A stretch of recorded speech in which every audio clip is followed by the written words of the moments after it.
When parents don't raise their children, the world will raise them, and the world is not kind. This is a must-watch for every parent. Cynthia was a beautiful woman in her late 20s, a focused banker, always working, always rushing, always tired. From office meetings to late-night presentations, she barely slept. She had no social life, no real friends. Her aging parents, Mr. and Mrs. Sampson, kept disturbing her. Cynthia, when will you marry? We want grandchildren. But to Cynthia, marriage was a distraction from her career. She believed success would make everything fall into place later.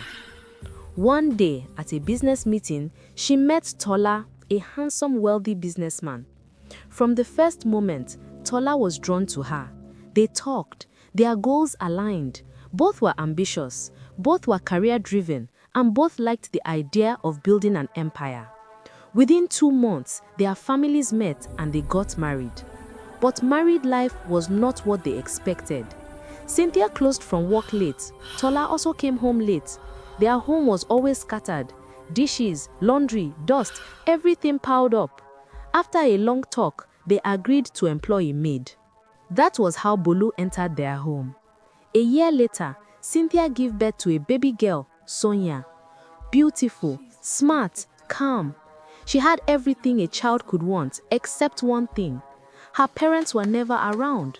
Cynthia left home by 6:30 a.m., Tola left by 7 a.m. Both returned late, sometimes past 9 p.m. By then, Sonia was already asleep. They left everything, feeding, bathing, teaching, bonding to Bolu, and that was where things started to go wrong. At just 3 years old, Sonia was enrolled in a daycare. Bolu dropped her off at 8 a.m. and picked her by 5 p.m. Day after day, the same routine. Inside the daycare, Sonia talked very little. She just sat and watched other children. And those children, each one carried a piece of their own broken homes. Emma was aggressive, always fighting. He pushed other kids, slapped anyone who annoyed him, and shouted at teachers. At home, he saw his father beat his mother daily, so to him, violence was normal. Sophia was quiet until she wasn't. She cried at everything. Any small shout, any small touch, tears. Her mother was treated like rubbish by her husband's family. She cried daily at home, and her daughter copied the same behavior. Samuel had a small body and a sharp mouth. He cursed everybody. Waka, you dey craze? He learnt it at home, where both parents fought with insults, not fists. Other children had their own troubles. Some were stubborn, some lied, some bullied, some cried for no reason. And Sonia sat in the middle of all of them, watching. No one corrected her, no one guided her. Every day, her mind recorded something new. Slowly, Sonia started copying what she saw. At first, she didn't understand the meaning. She just repeated. Then she started shouting when angry, then hitting other children when frustrated, then throwing things around. One day, she pushed a younger child and the boy hit his head on a chair. The school called Bolu. Bolu hid it from Cynthia and Tola because she didn't want to lose her job. The next week, Sonia started calling people stupid, mad, idiot. Words she learnt at daycare, words she never heard from her parents, because her parents were hardly there. At home, when Sonia tried to talk to them, Cynthia would say, "Sonia, please, I'm tired." Tola would say, "Let her, baby, daddy is busy." But later never came. Months later, Cynthia was promoted and transferred to manage a bank branch far from home. The distance worried her. She talked to Tola, but he didn't show much concern. Eventually, they agreed to relocate to a new area, Eleme in Port Harcourt. The first task was finding a daycare for Sonia. There weren't many options, but one small church-run daycare was just a few streets away. The pastor's wife, Mama Peace, ran it. When Cynthia visited, all the children were asleep. The place was quiet, peaceful. She felt relieved. She asked questions. Everything sounded perfect. The next morning, she registered Sonia. But that daycare had a hidden problem.